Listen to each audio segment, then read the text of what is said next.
A terceira razão para a morte de Cristo na cruz,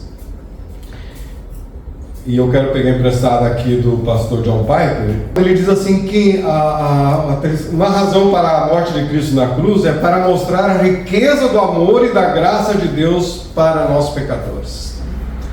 Em Romanos 5, versos 7 a 8, o apóstolo Paulo disse: dificilmente haverá alguém que morra por um justo, embora pelo homem bom, talvez alguém tenha coragem de morrer. Mas Deus demonstra seu amor por nós. Cristo morreu em nosso favor quando ainda éramos pecadores. John Piper escreveu dizendo o seguinte: eu ouvi dizer, Deus não morreu por sapos. Então ele estava respondendo ao nosso valor como humanos. Isso vira a graça de ponta cabeça. Estamos em situação pior do que sapos. Porque eles não pecaram. Eles não se rebelaram e trataram a Deus com o desprezo de ser inconsequente na vida deles. Deus não teve de morrer por sapos. Eles não são ruins o suficiente, nós somos. Nossa dívida é tão grande que somente o sacrifício divino poderia pagá-la. Merecíamos o castigo divino, não o sacrifício divino, diz João. Merecíamos castigo divino, não o sacrifício divino. Queridos, concordando ou não, a Bíblia afirma que eu e você somos pecadores, né? O que define um pecador, alguém que é um pecador? Além do que a Bíblia diz. Pecar é errar o alvo, ou seja, Deus te criou com um propósito, e quando você vive fora deste propósito, você está cometendo pecado. Algumas pessoas já ouvi, já afirmaram dizendo: eu nunca roubei, eu nunca matei. E essas pessoas, ao dizer isso, elas estão querendo dizer: eu não sou tão ruim assim, não é? Eu não cometi crime grande, eu faço meus pecadinhos ali, né? Mas o que determina que tu és pecador, não são as coisas erradas que tu fazes ou deixas de fazer. Pecar é viver fora do projeto de Deus, fora da vontade de Deus. Tu pode até ter uma vida toda certinha, né? Mas mesmo assim, a Bíblia diz que tu és um pecador. Porque Deus diz que tu é, e porque tu não estás vivendo para a glória dele, né? Estás vivendo para a glória pessoal. Eu sou uma pessoa certinha, ou seja, eu estou me mostrando superior aos outros, está entendendo? Por isso só já revela que você é um pecador. Ou seja, mas ter uma vida correta não é um problema, aliás, tem uma vida correta, a Bíblia ensina isso, e isso é ótimo, né? O problema é confiar que isso é suficiente. É pensar: eu não sou tão mal contra as outras pessoas, então eu mereço, Deus. Eu mereço um lugar no céu. O que a Bíblia mostra, se você merecesse, Jesus não precisava ter morrido na cruz. Mas você salvava a ti mesmo. Nenhum de nós consegue. Somos pecadores, mas graças a Deus que Ele apresentou a salvação para mim e para você ao enviar Jesus. E a solução é o perdão. O perdão. Em 1 João 1,9, João disse assim: se confessarmos os nossos pecados a Deus, Ele cumprirá a sua promessa e fará o que é certo, o que é correto. Ele perdoará os teus pecados, os nossos pecados, e nos limpará de toda maldade. Aleluia. Não é? Se eu confesso os meus pecados a Deus e digo: Senhor, tu tens razão, eu sou um pecador, eu sou um cara, cometo erro, e eu realmente piso na bola, tu és o Deus santo, tu és Deus, e eu quero confessar a ti. E a promessa: Ele vai te perdoar e vai te purificar, vai te limpar, deixar uma pessoa novinha, né? Não por fora, mas por dentro, né? Por dentro. Se fosse por fora, eu estava muito difícil. Perdão é o que Deus te oferece. Perdão é não atribuir culpa. Deus te perdoa, você não é mais culpado. Porque Jesus levou a tua culpa na cruz. Lembra que Ele não era culpado. Ele levou a tua culpa na cruz, para que você vivesse livre de culpa. Para que viver com culpa? Se você confessa a Deus, não tem uma necessidade da culpa. Porque eu já fui perdoado. Ah, vou lembrar dos meus erros, meus pecados, mas não tem mais a culpa, eu já sou perdoado. Eu já sou perdoado. E Jesus me livra da culpa e da condenação. Eu preciso contar aqui uma historinha que eu já contei aqui, mas eu acho ela muito legal. E eu ouvi a história de um menino que, como um Robertinho na época, né, eu gostava de jogar pedra também. E era um menino que ele gostava do estilingue, do bodoque, e ele foi visitar a avó. E ele pegava o estilingue e ele não acertava nunca. Nunca acertava. Atirava e não acertava. Mas um dia ele estava visitando a avó. E aquela vovó tinha um pato de estimação. E no impulso, ele nunca acerta mesmo, fez a pontaria e pá! E a pedra atingiu o pato. E o pato morreu. E agora, né?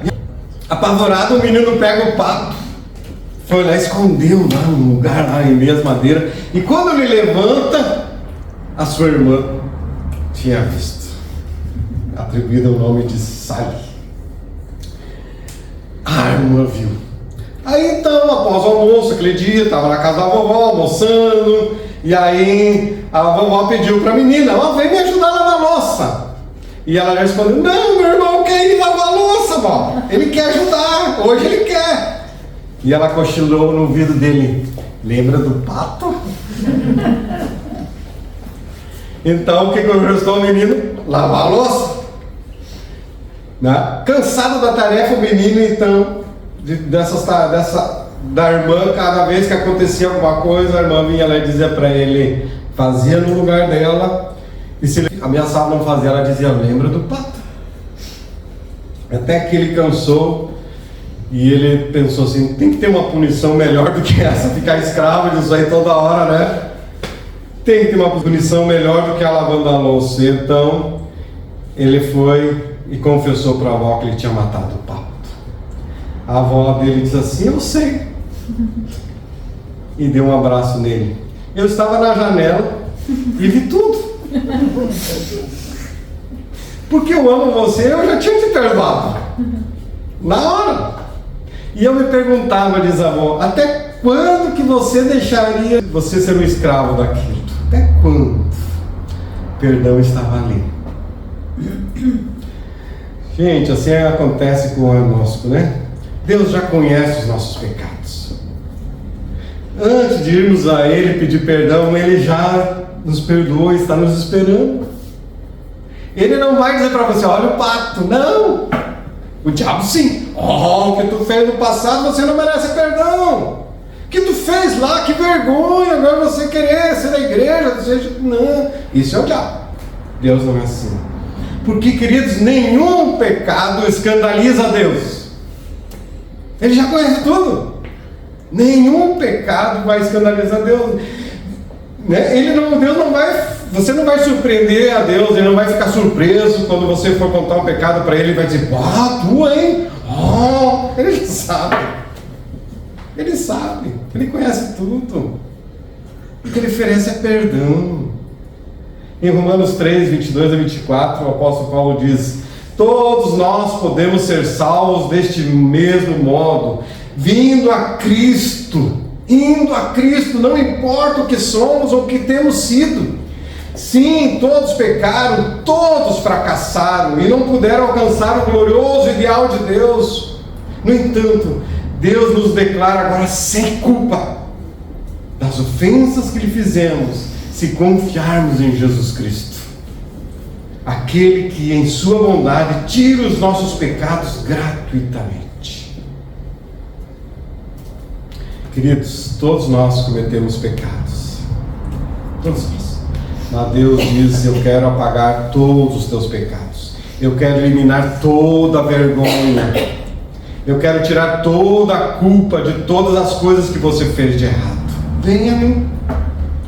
Eu enviei meu filho Jesus para você ter perdão dos pecados. Venha a mim. Nesse mundo onde nós vivemos, gente, Deus proveu tudo que nós precisamos para viver. É o ar, a água, a luz, está tudo aí, o alimento. Às vezes meio caro, é verdade, né? Mas as coisas estão providas por Deus. Para a nossa existência aqui na terra, Deus proveu. Mas não somente isso, Deus proveu para a nossa existência na eternidade. Proveu Jesus Cristo, seu Filho.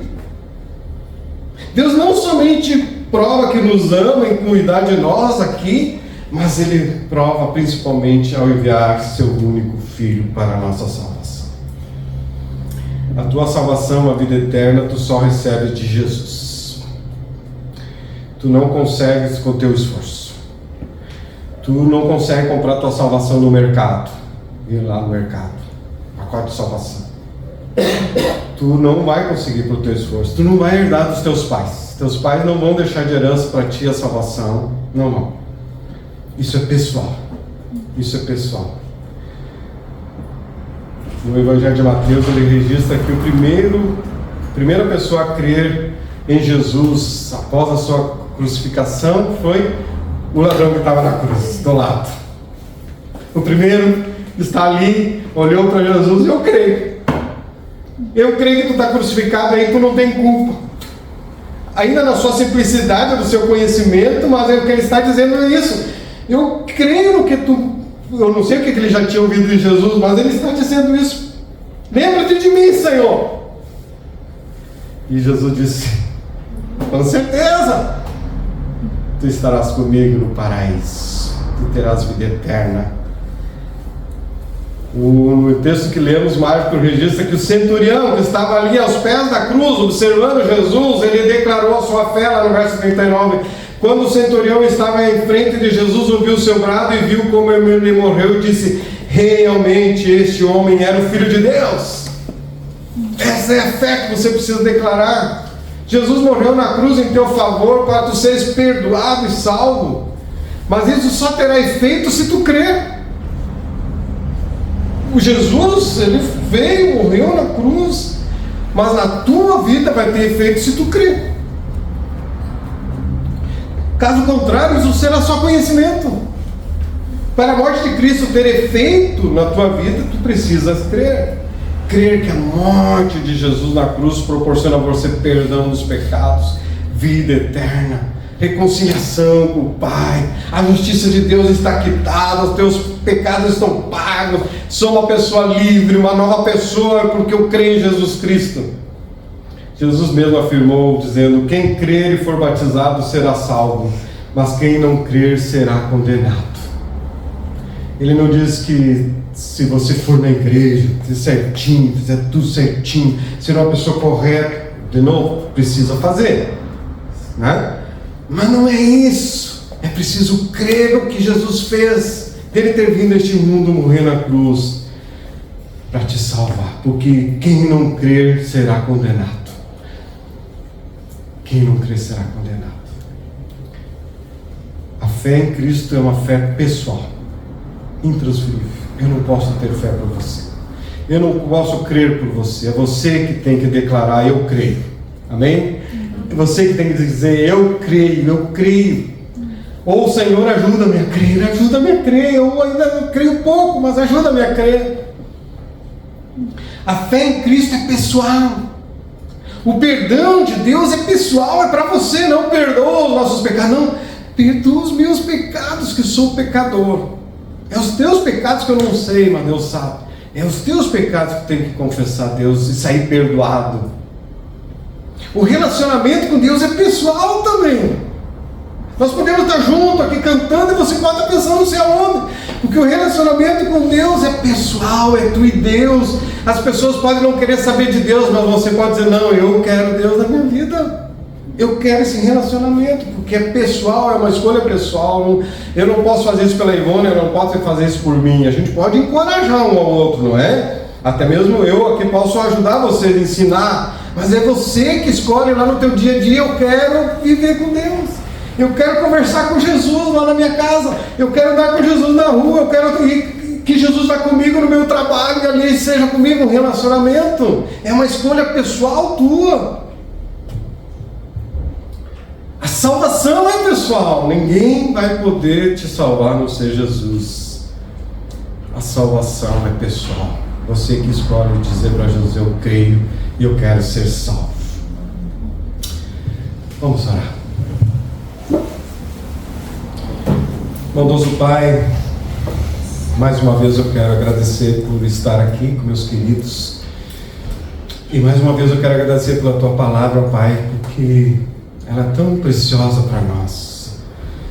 E aqui nós entendemos por que Jesus veio a este mundo para sofrer tanto, para morrer numa cruz. E foi uma escolha baseada no amor dele por mim, por toda a humanidade.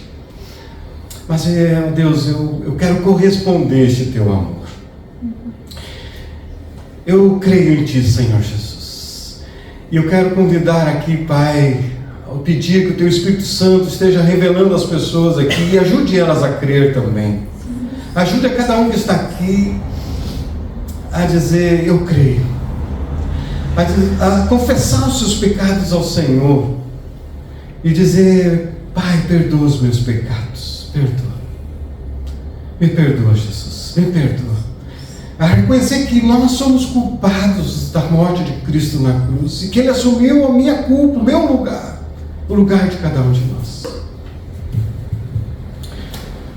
Se você que ouviu hoje essa palavra e você entendeu e você quer dizer, eu quero crer em Jesus, repete no teu coração a oração que você está fazendo. Diga para Deus, Deus Pai, eu me arrependo dos meus pecados. Eu me arrependo de tudo que eu fiz, de tudo que eu pensei, de tudo que eu falei, de tudo de bom que eu devia ter feito. Eu me arrependo, eu peço perdão ao Senhor. E eu creio que Jesus Cristo morreu na cruz no meu lugar para ser o meu Salvador, para me levar, para ter vida eterna, para ir para o céu. Eu creio em Jesus, eu creio que Jesus morreu na cruz por mim. E eu quero dizer, Jesus, seja o meu Salvador.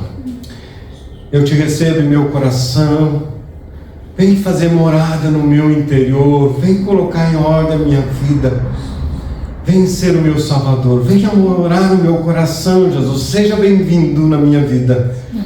Limpa o meu coração dos meus pecados e me ajuda a viver uma nova vida. Eu te entrego, Jesus, a minha vida e te agradeço por me acolher e por me receber, em nome de Jesus. Em nome de Jesus.